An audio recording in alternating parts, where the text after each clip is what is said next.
Mister Manohar గారు, mister Lokesh గారు, మీ దగ్గర దమ్ముంటే, ధైర్యం ఉంటే జగన్మోహన్ రెడ్డి గారు అడిగినటువంటి ప్రశ్నలకు సూటిగా సమాధానం చెప్పి అప్పుడు జగన్మోహన్ రెడ్డి గారిని మీరు విమర్శించండి. సూపర్ 6 అన్నారుగా, ఇదిగో సూపర్ 6 నేను జగన్మోహన్ రెడ్డి గారు చెప్పాను.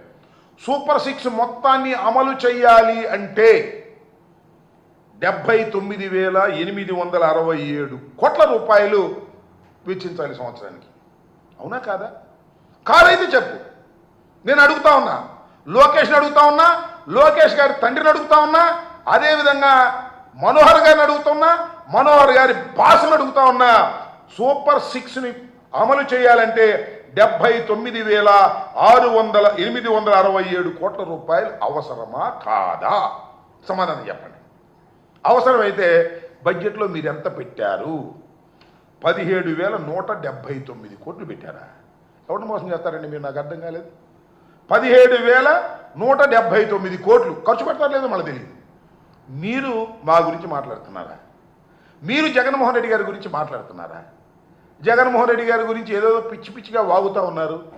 మీరు దీనికి సమాధానం చెప్పే ధైర్యం తెచ్చుకున్న తర్వాత అప్పుడు జగన్మోహన్ రెడ్డి గారి గురించి మాట్లాడడం తప్ప, జగన్మోహన్ రెడ్డి గారు తిరుగులేని నాయకుడు. ఇవాళ 11 రావచ్చు, 40% ఓట్ షేర్ ఉన్నది.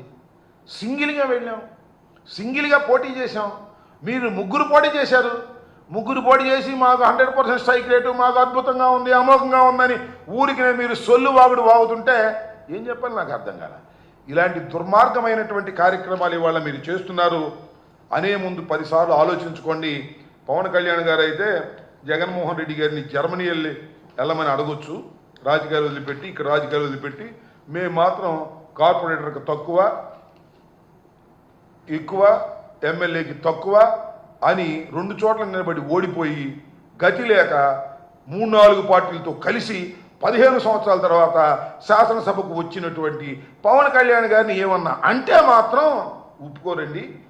ఇది మీరు ఒక్కసారి ఆలోచించుకోండి. మమ్మల్ని అనే ముందు మీరు కూడా దానికి సిద్ధంగా ఉండండి. మిమ్మల్ని అనగానే ఊరికి రెచ్చిపోయి అది కూడా తెస్తాం, ఇది కూడా తెస్తాం అని పిచ్చి వాగుడు వాగొద్దని కూడా ఈ సందర్భంగా నేను చెప్పదలుచుకున్నాను.